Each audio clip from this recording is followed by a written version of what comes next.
going to have an extra worship team member there for a second. That would be okay. If you want to stand and join us, we're going to get started. God, we thank you for this morning. God, thank you for the sunshine. And we just ask that your spirit would rest on us this morning, whatever time of day it is. God, just be with us. God, we know that you're already here, and we just want to say this morning that we love you, and we are grateful to be here.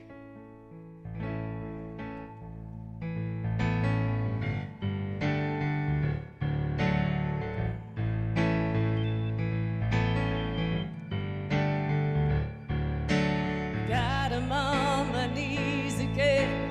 God, I'm begging, please again. I need you. Oh, I need you. Walking down this desert road, water for my thirsty soul. I need you. Oh, I need you. Your forgiveness is like sweet, sweet honey on my lips, like the sound of the symphony to my ears, like holy water on my skin.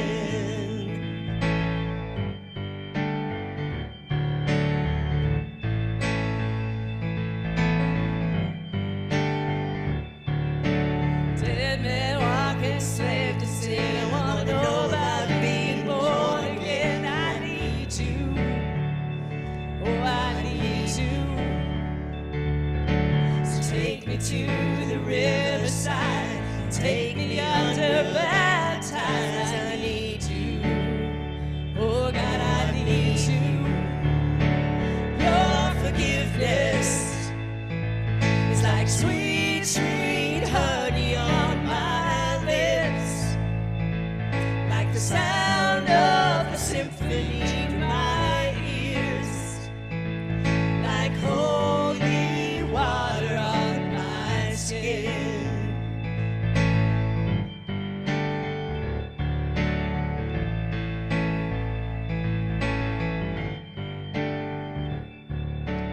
I don't want to abuse your grace. God, I need it every day. It's the only thing that ever really makes me want to change. I don't want to abuse your grace. God, I need it every day. It's the only thing that ever really makes me want to change. I don't want to abuse your grace. God, I need it every day. It's the only thing that ever really makes me want to change. Your forgiveness is like sweet, sweet honey on my lips, like the sound of a symphony in my ears, like holy water. Your forgiveness is like sweet, sweet honey on my lips, like the sound of a symphony to my ears, like holy water on my skin. It's like holy water on my skin. It's like holy water on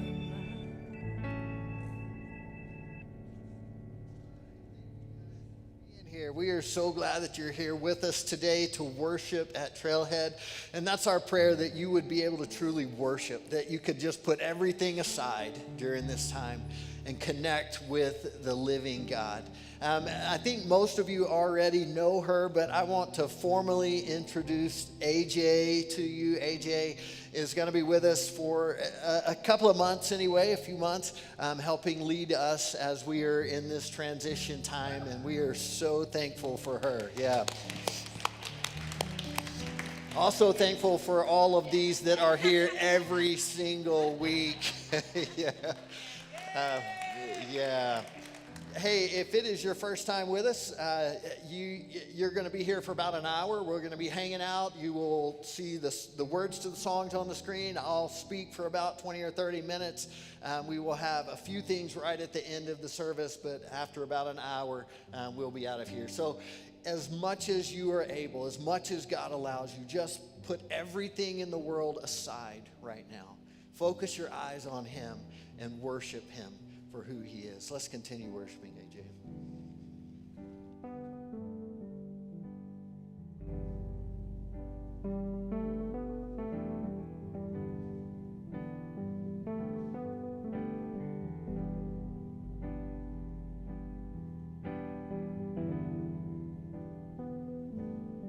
All these pieces broken and scattered, in mercy gathered, mended and whole. Empty-handed, but not forsaken, I've been set free. I've been set free. Amazing grace, how sweet the sound that saved a wretch like me. I once was lost, but now I'm found. Was blind, but now I see. Oh, I can see you now.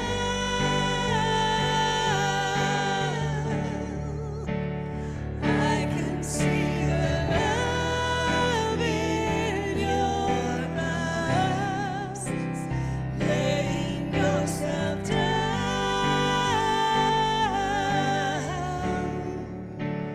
raising up the broken to life.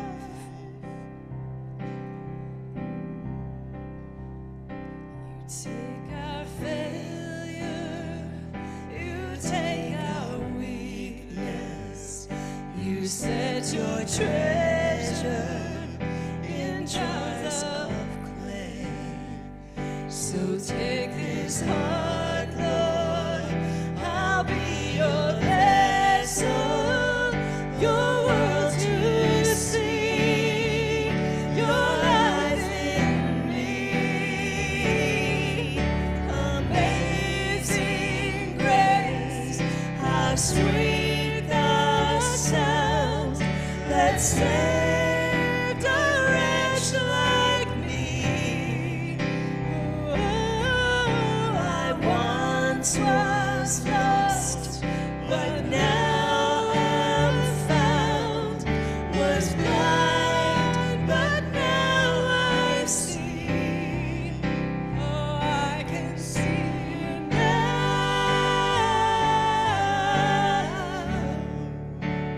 I can see the love in your eyes, laying yourself down,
your mercy never fails me.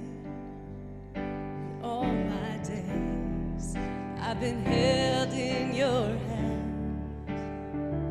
From the moment that I wake up until I lay my head, oh, I will sing of the goodness of God. Sing, I love you, Lord.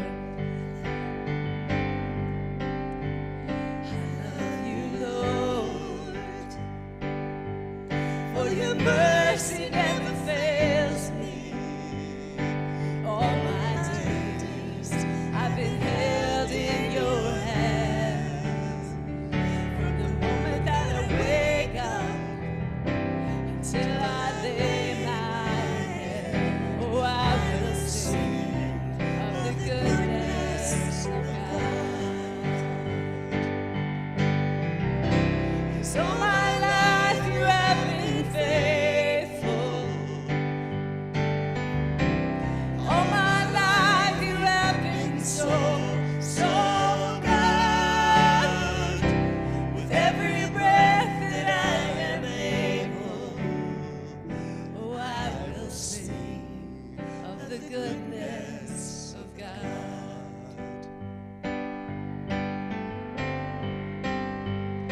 I love your voice. You have led me through the fire in darkest night. You are close like no other. I've known you as a father.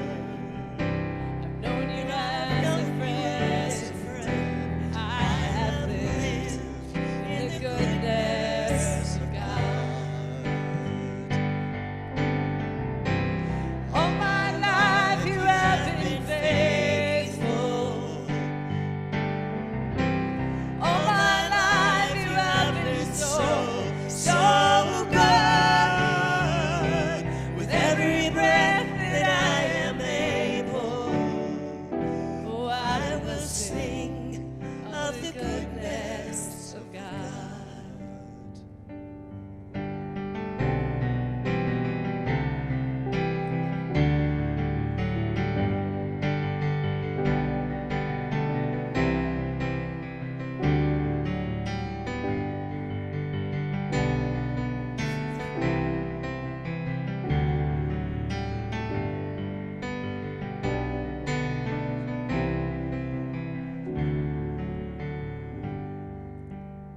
Cause your goodness is running after, it's running after me. Your goodness is running after, it's running after me. With my life laid down, I surrender now and I give you everything. Your goodness is running after, it's running after me. Your goodness is running after, it's running after me.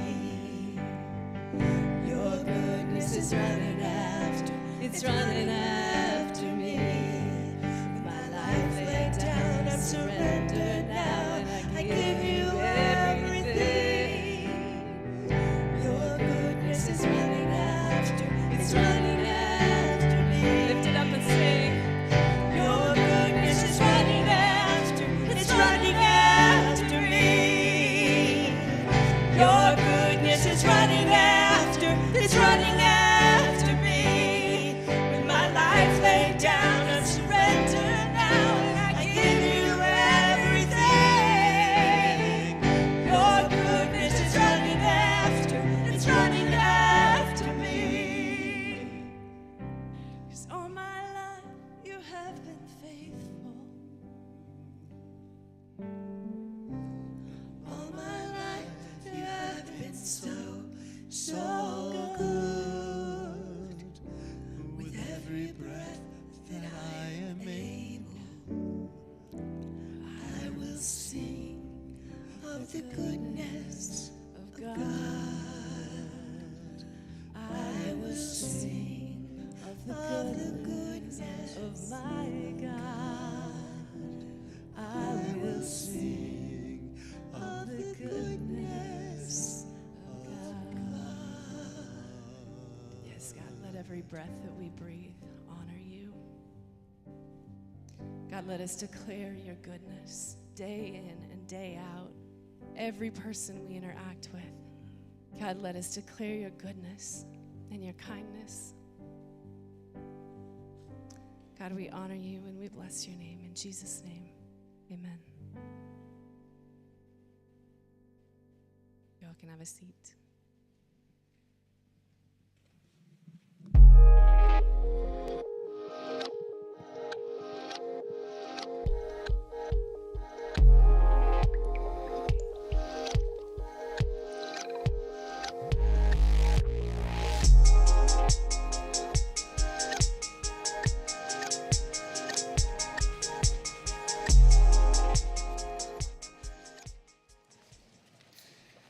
So if you have been with us over the last several weeks, you know that we have been in this series that we are calling Align, and we are kind of asking the question, as we start the year, as we get going with a new year, how can we align our lives with God? We've kind of acknowledged all along that God is not going to align with us, right? It's not that God's going to start doing things our way. So we have to align with him in order to be on the same page, in order to keep going in the same direction that he is going in. And so today we are continuing that, but really what we're doing today is almost hitting pause to some degree. So the last couple of weeks we've been talking about really practical ways that we can align our lives with God. We've talked about praying before we need to pray. We've talked about studying the voice of God so that we recognize and know the voice of God, even in the hard moments, even in the difficult moments of life. And today I just want to, like I said, hit pause for just a minute and go back to what we have been kind of touching on but not stepping into all along, where we've been saying, look, this is us aligning with God, not him aligning with us. And so let me ask you a question as we get going. This is the question that's going to drive us today, and hopefully this is a question that by the end of the week, if not the end of the day today, you will be able to answer this question in a very solid way. The question is this: would you want to be aligned with God, even if it was costly to you? Would you still want to be in alignment with him? Would you still want to be walking down his path? Would you still want to be doing things that we've been talking about doing, even if it didn't feel like it was beneficial right away, even if it felt hard, even if it felt like it was costly in the moment that God was asking you to step into it? Would you be ready to say, yes, I still want to follow him? If God is leading you and you are walking with him and you notice that he is walking you down into the valley instead of up on the mountaintop, are you going to say, oh, wait a minute, God, I forgot something. I need to run home and get this really quick? Or are you going to say, okay, I'm going with you. Even if you're going through the valley, I'm going to walk with you. That's what we are wrestling with today, is this question of how do we align with him even in the moments where it's costly to us. I had a conversation with a guy a couple of weeks ago. He's not a part of Trailhead. I don't think any of you would know him. Actually, one person would know him, but I don't think anybody else in here would know him. And as I was talking to this guy, he was just telling me about some hard things that are going on in his family and some difficult things that are going on in his world. And as we kind of wrapped up the conversation, I just asked him, I said, so how can I be praying for you? And he gave me some new information at that moment where he said, look, I've got an interview coming up. He said, I've got an interview in the next couple of weeks. It's going to be a remote kind of thing. I'm going to be doing it online. But he said, this could change everything. He said, I need this job. Said this would give us the financial stability that we need in our family. This would give my wife the peace of mind that she needs.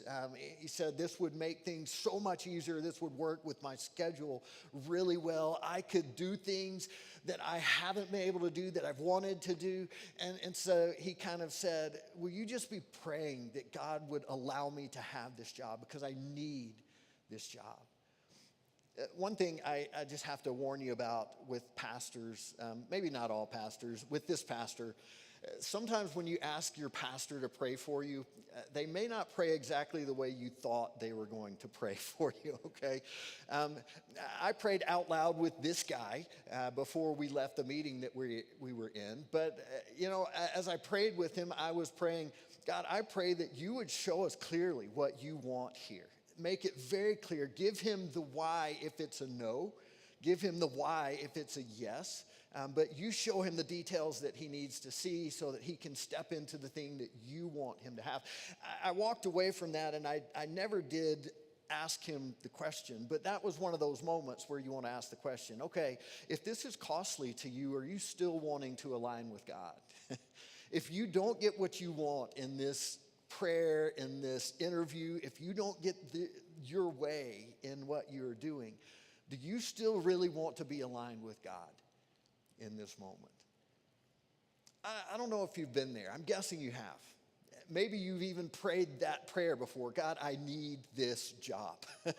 I need you to take care of this health situation in our family. I need you to do this. What do you do if it's going to be costly to follow God's way? In order to answer that question, I want us to step into a story in Scripture this morning that is from a totally different time than ours, from a totally different culture than ours. The story that we're going to look at is a story that helps answer this question as to how we step into these, how we stay aligned with God, even in moments where it may cost us.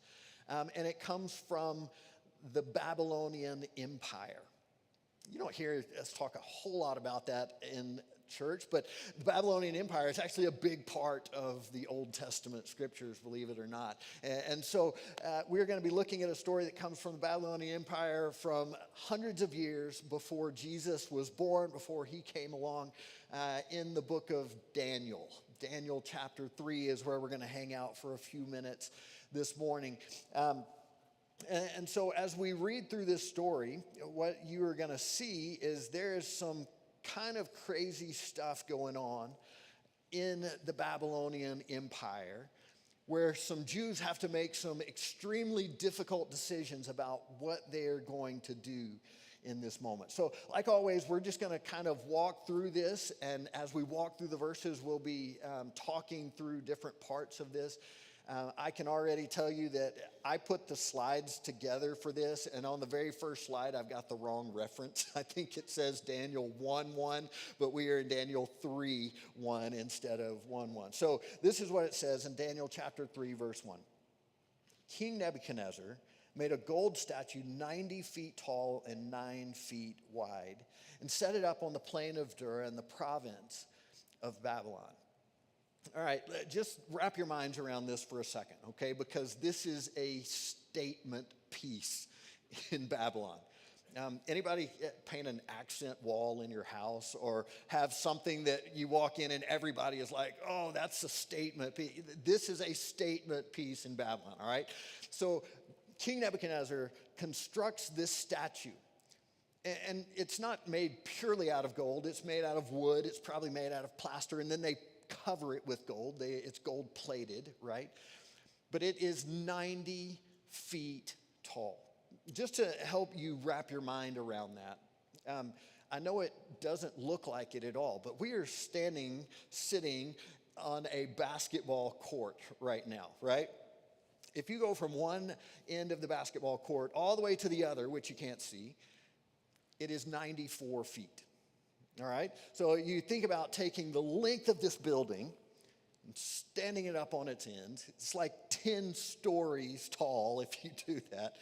A statue that is 90 feet tall, 9 feet wide.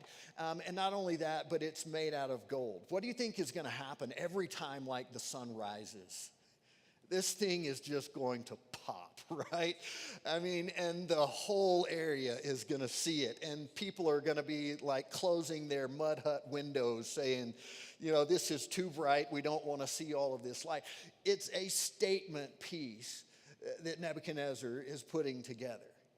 And he sets this up outside of Babylon so that everyone around knows that this represents the empire of Babylon. Going on in verse 2, it says, Then he sent messages to the high officers, officials, governors, advisors, treasurers, judges, magistrates, and all the provincial officials to come to the dedication of the statue he had set up. So he sends a call out to every single person that is working in the government.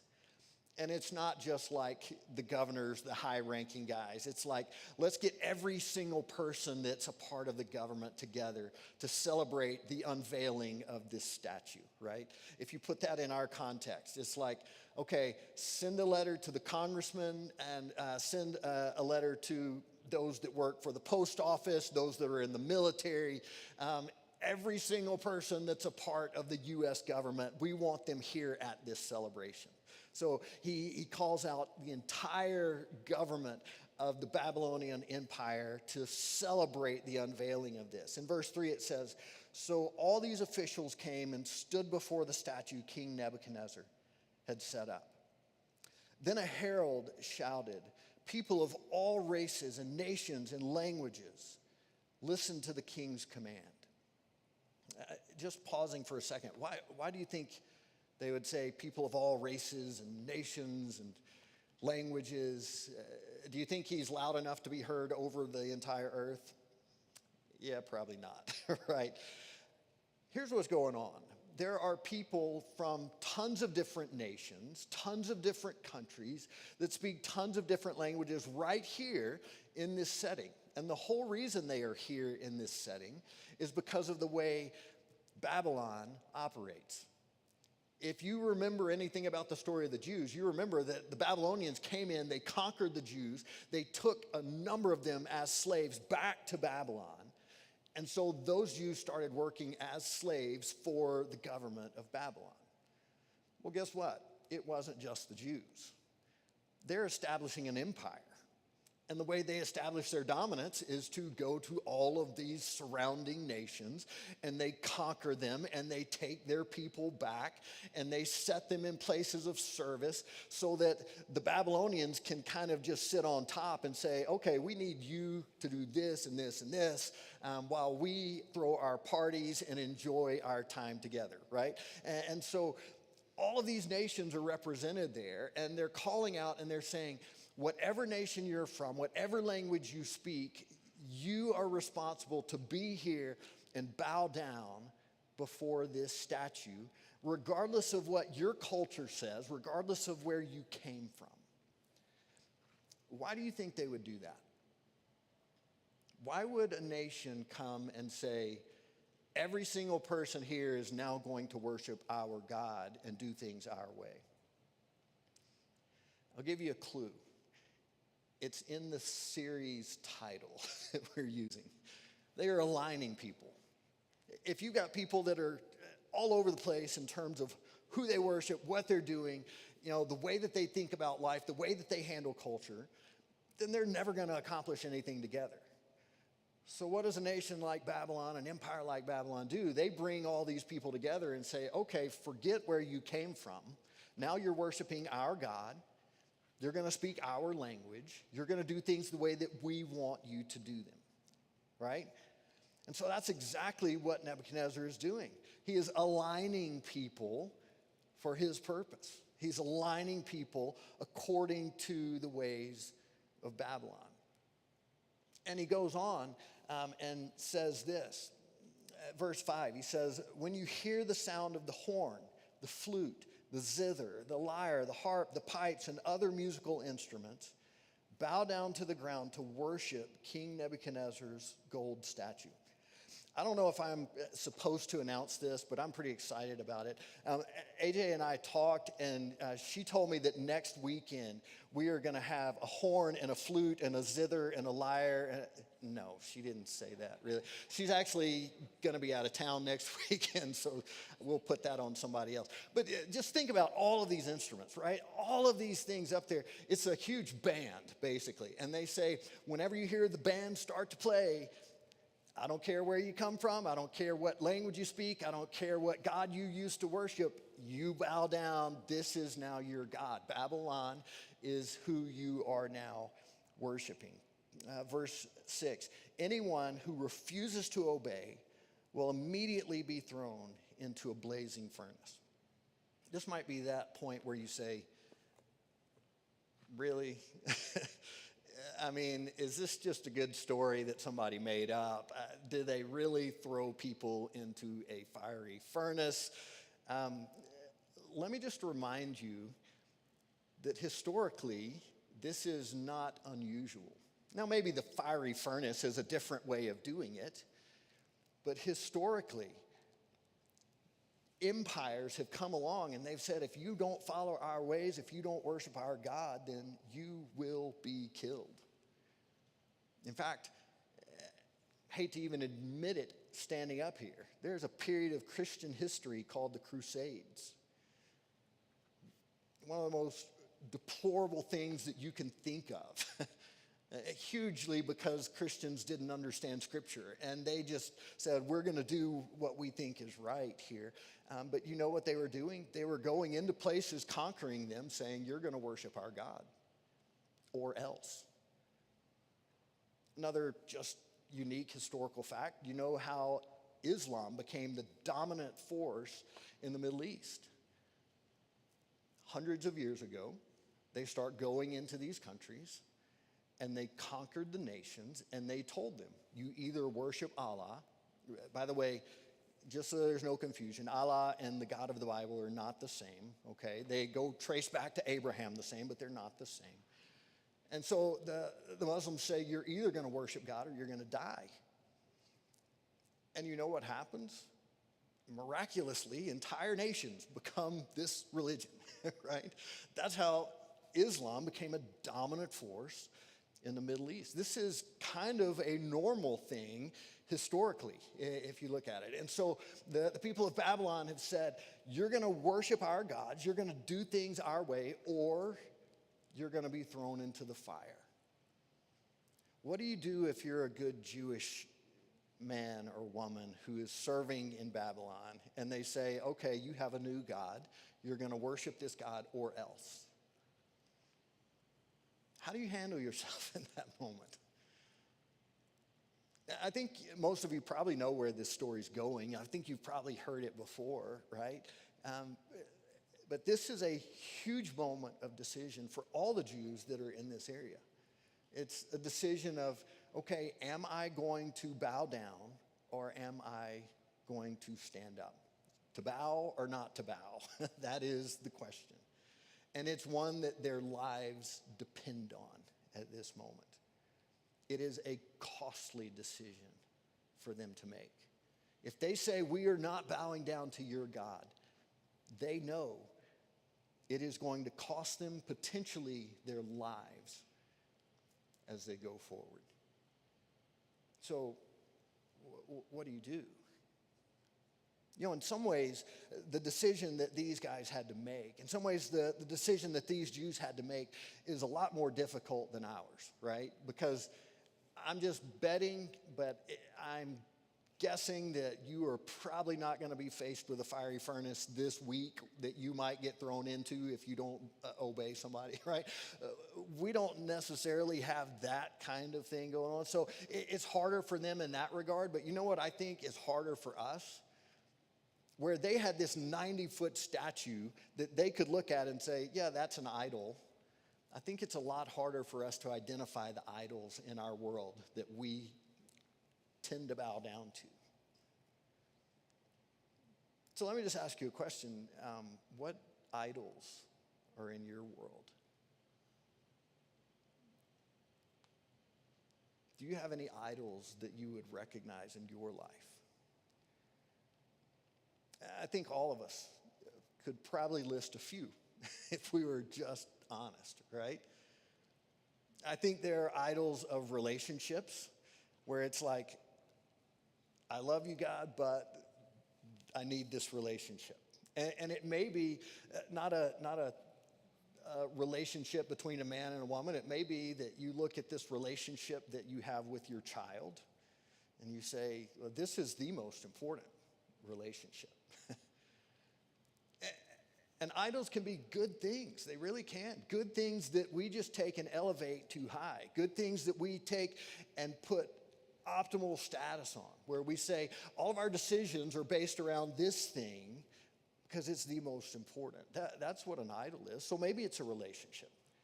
Maybe it's a savings account where you get to these places where you say, I wish I could help. I care about you. But man, my savings account's a little lower than I'm used to it being. I can't dip into that anymore. And all of a sudden, this savings account is elevated to this place of being an idol. Maybe it's prestige. Maybe it's success. It could be any number of things, right? But the difficulty for us is identifying what are the idols in your world. I can tell you they're there, but yours are going to be different than mine, most likely, in a number of cases. We're going to have some things that are different. But every one of us have these things that are pretty good things on their own, but we just take them and elevate them to a position that they do not deserve. God says, anytime you do that, that's an idol. Right? And so these guys, like I said, they face the fiery furnace if they don't follow the gods of the Babylonians. And you'll probably recognize their names. They'll be mentioned in just a second. But three guys specifically who are known by their Babylonian names, Shadrach, Meshach, and Abednego, are at this place where they've got to decide. And when everybody comes and bows down, you remember the story. What do? They keep standing. Now, there are a lot of people around, and so maybe King Nebuchadnezzar doesn't even notice them. Maybe they just get by with it for a period of time. But eventually, there are some others that are in this government setup that come to King Nebuchadnezzar, and they say, hey, there are these Jews here that you need to know about. This is what it says. If we jump down to verse 12, it says, there are some Jews, Shadrach, Meshach, and Abednego, whom you have put in charge of the province of Babylon. They pay no attention to you, your majesty. They refuse to serve your gods and do not worship the gold statue you have set up. Then Nebuchadnezzar flew into a rage and ordered that Shadrach, Meshach, and Abednego be brought to him. When they were brought in, Nebuchadnezzar said to them, is it true, Shadrach, Meshach, and Abednego, that you refuse to serve my gods or to worship the gold statue I have set up? I will give you one more chance to bow down and worship the statue I have made when you hear the sound of the musical instruments. But if you refuse, you will be thrown immediately into the blazing furnace. And what God will be able to rescue you from my power? That's kind of a telling questions, foreshadowing kind of question as to what's coming here in just a second. But Nebuchadnezzar makes this bold statement. There is no God that can save you from me. I am the most powerful man on the face of the earth. There's no God that's going to save you. Verse 16, Shadrach, Meshach, and Abednego replied, O Nebuchadnezzar, we do not need to defend ourselves before you. I think this is so incredible. This is where they say, hey, I know you're the king of this empire that's the largest empire on the face of the earth. Well, I get that. But you know what? We're not so concerned about aligning with you as we are concerned about aligning with our God. The God, the living God.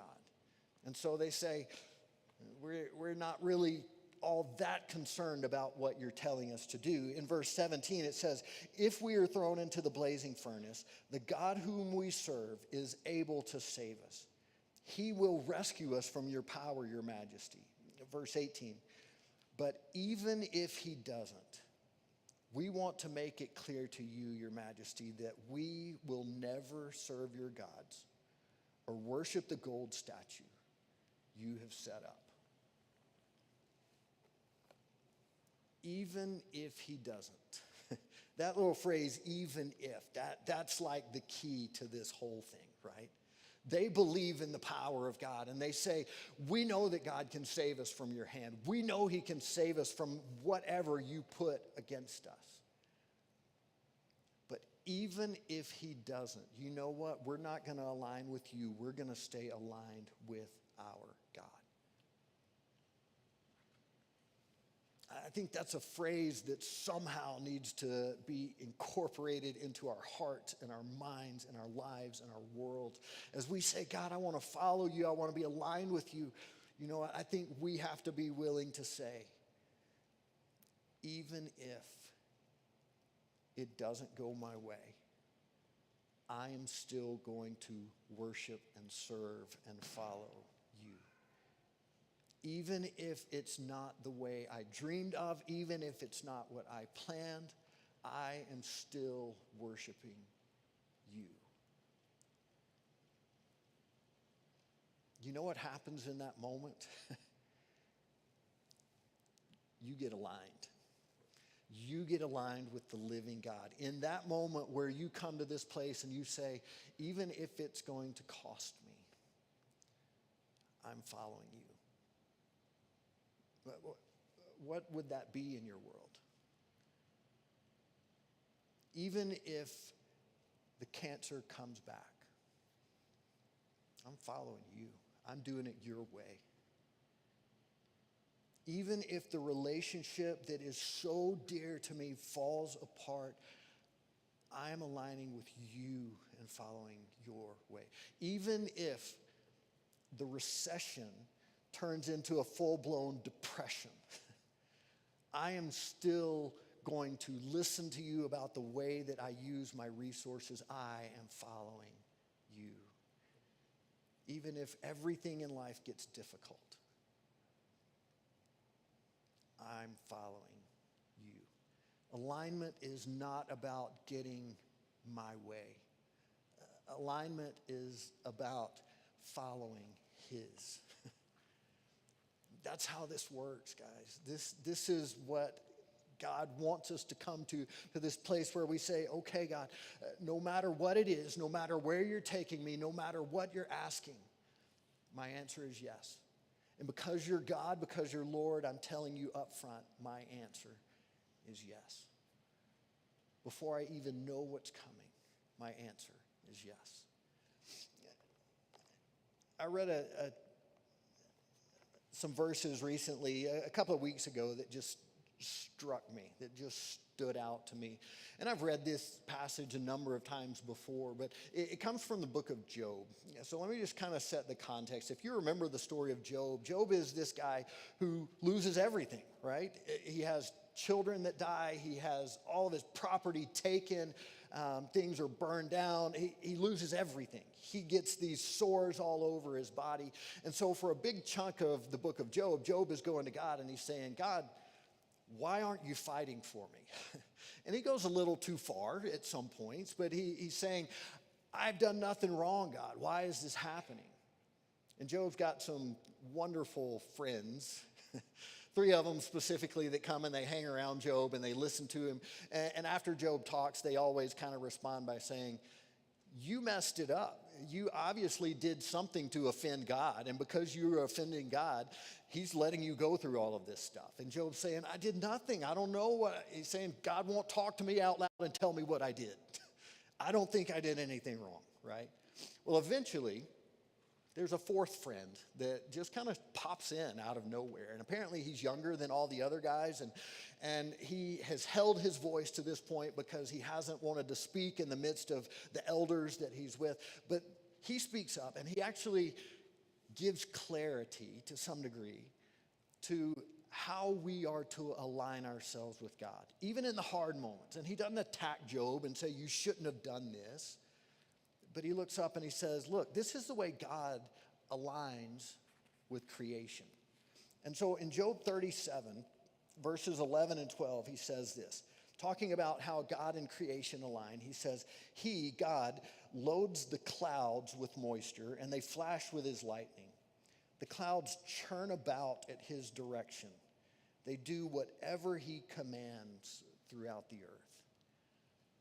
I just happened to, as I was reading it a few weeks ago, I happened to be reading it in the English Standard Version of the Bible. I try to read a different version of the Bible every couple of years.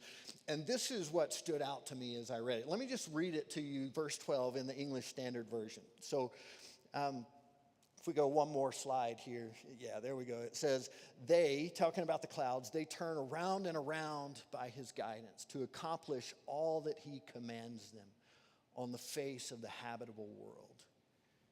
In other words, it's picturing kind of the wind current that takes the clouds around the earth, right? They go around and around the earth at his command. And wherever they go, they accomplish his purposes. So there are points where these clouds are traveling around the earth and God's using them to send rain on the earth to cause life to grow, right? There are other points where they're traveling around the earth and God sends lightning from the clouds that may actually end life. There's points where there's hail coming from the clouds that could be destructive to life. But what it's saying is it's saying that this is the way creation aligns with God. The clouds never debate what they are supposed to do. Every single thing that God says, they do it immediately. And they go around and they do his will, and they go back around and they do his will, and they go around again and they keep doing his will. And everything about them is coming directly from the voice of God. And I read that and I just thought, man, I want to be a cloud. I want to be so aligned with God that when he says it, it's not up for debate. It's not up for, well, maybe this time, maybe next time. No, if God says it, I just do it, knowing that his purposes are always going to be best and always going to be right. I think this is the point where we have to say, yes, you are God. Yes, you are God. Yes, you are God. As I said a few minutes ago, I seriously doubt that any of us will be faced with a fiery furnace this week. I seriously doubt any of us will be, tortured by being placed into a fire, into a heated furnace. But I can absolutely guarantee you this. Throughout this week, you're going to have opportunities where it may be costly. And you have to decide, am I going to be aligned with what God wants? Or am I going to do what I want to do? So let me just wrap up by asking you the question that we started with. Would you really want your life aligned with God, even if you knew it would be costly to you? I think God says this is where true alignment happens. Let's ask him to help us with this. Father, as we come to you, we just stand in awe of you. And we freely admit that it is so easy for us to be at a place where we say, yes, yes, we love you as God, but we're going to do our thing in our way. This is so hard, God. You know what it means to each of us in this place. You know every scenario, every situation that we're faced with, where if we follow you, it may be hard, it may hurt, it may cost us. But I just pray for your blessings over every one of us, that you would give us the strength that we need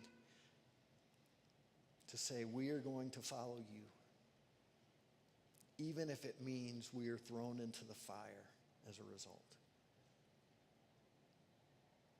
Help us to be like the clouds. That every turn we take, every direction we go is guided by you and your voice. As we just say, yes, Lord, yes, Lord, yes. We pray these things in the power of your name, Jesus. Amen. Hey, as we get ready to wrap up our time together, we're going to sing one more song.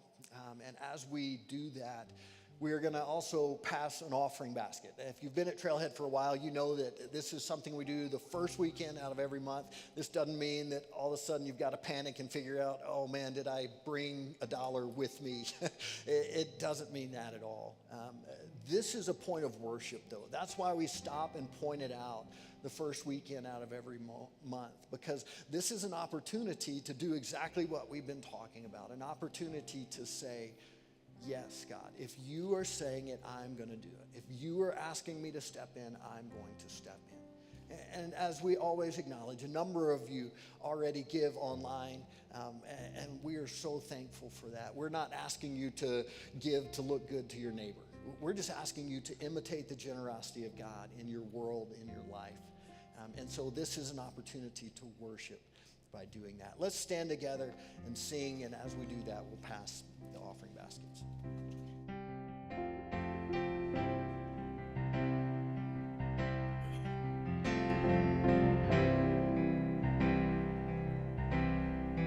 I searched the world, it couldn't fill me. Man's empty praise, treasures that fade, are never enough. But you came along and put me back together. Every desire is now satisfied here in your love. Oh, there's nothing better than you. Oh, there's nothing better than you. Lord, there's nothing. Nothing is better than you.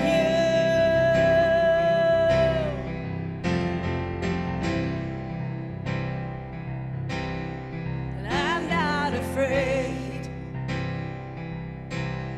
to show you my weakness, my failures and flaws. Lord, you've seen them all. You still call me friend. 'Cause the God of the mountain is the God of the valley. There's not a place your mercy and grace won't find me in. Oh, there's nothing better than you, Lord. There's nothing better than you, Lord. There's nothing. Nothing is better than you. Oh, there's nothing better than you. Oh, there's nothing better than you, Lord. There's nothing. Nothing is better than you.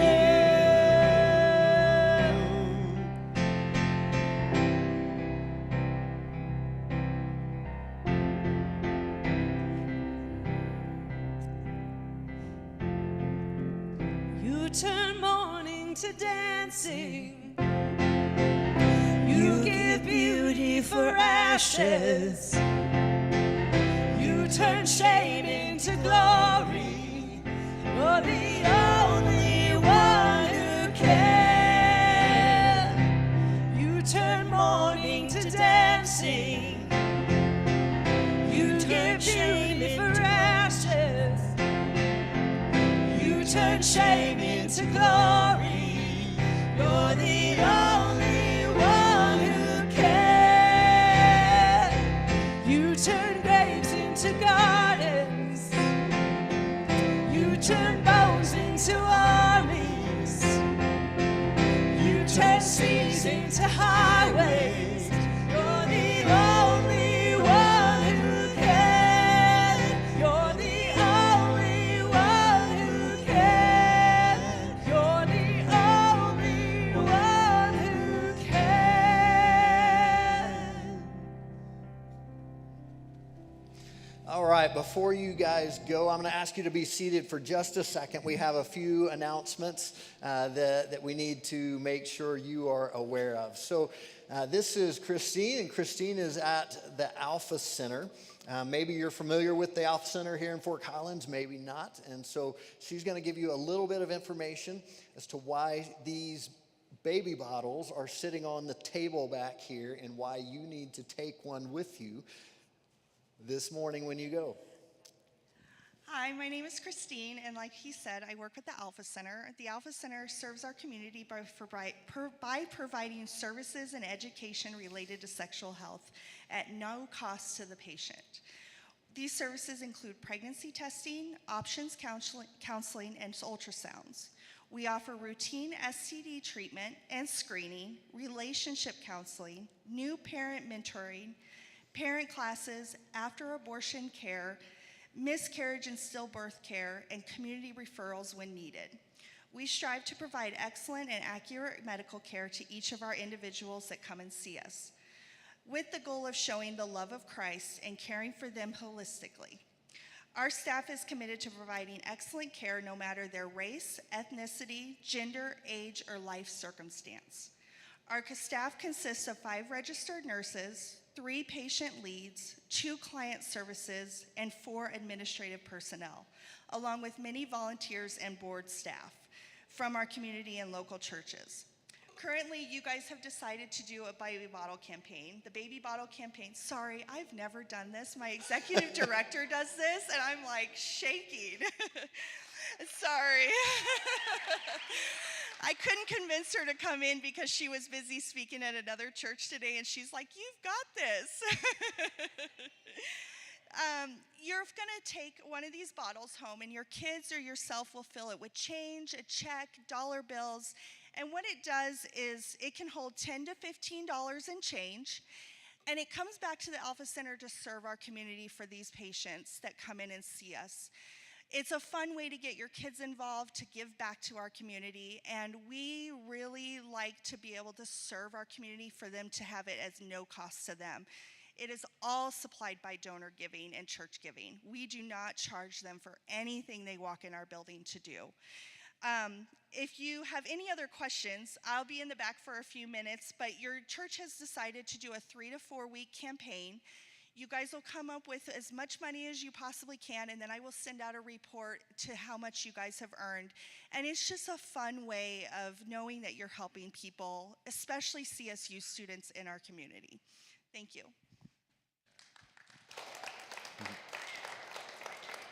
Thank you, Christine. So like she said, if you have other questions about the services they offer, this is a Christian ministry. If you have other questions about the services that they offer, please ask her. I probably wouldn't be the best source of information. I can tell you the basics, but I can't tell you the details, all right? So with that said, we have another announcement from Karen. And Shirley. So Shirley and I have decided to team up and lead a women's ministry group. We're going to be meeting, and Shirley picked out the book. You can get it on Amazon. It's about $18. We're going to meet on Monday nights, starting a week from tomorrow at the Trailhead Activity Center, 6:30 to 8:30. 6:30 to 8. Yes. And I just want to add a plug. The book is called The Creative Call, and it's about how we can use our creativity to really serve God. And I first learned about it several years ago when I thought I wasn't very creative. So if you're a woman and you feel like you're not creative but you want to learn more about it, this would be an awesome way to do it, because we're created in the image of the ultimate creator, and we have creativity in us. So I would really love to see you sign up. Don't let the cost of the book be a factor. Okay? The other thing, I want to give a brief plug. 2 weeks from today in the afternoon from 1 to 3, we're doing a women's gathering. And in keeping with our baby bottle campaign, we're going to have a baby theme. So you don't have to have a baby or be pregnant or anything, but bring a baby picture of yourself for a game that we're going to be playing. And I'm telling you this now so you'll have time to round up baby pictures, or call your mother and say, send me a baby picture of myself. So we look forward to having you all there. It'll be fun. All right. Good deal. Thank you, guys. So you're probably not going to find that baby picture on your phone with all the other pictures. So like she said, you will need a little time. Hey, if you signed up to be a part of the men's ministry, or if you signed up to be a part of growth groups, you should check your email by 3 o'clock today, because there will be information in there that you will need to have related to those groups. Those groups will get started right away. Actually, this week we are going to be starting some of these groups. So if you signed up and wanted to be a part of those, watch your email this afternoon so that you can give us some feedback and so that we can get going with those groups. Anything else that we need to talk through before we go? All right. Thank you for being here. Hope you have a wonderful week with God. You're dismissed.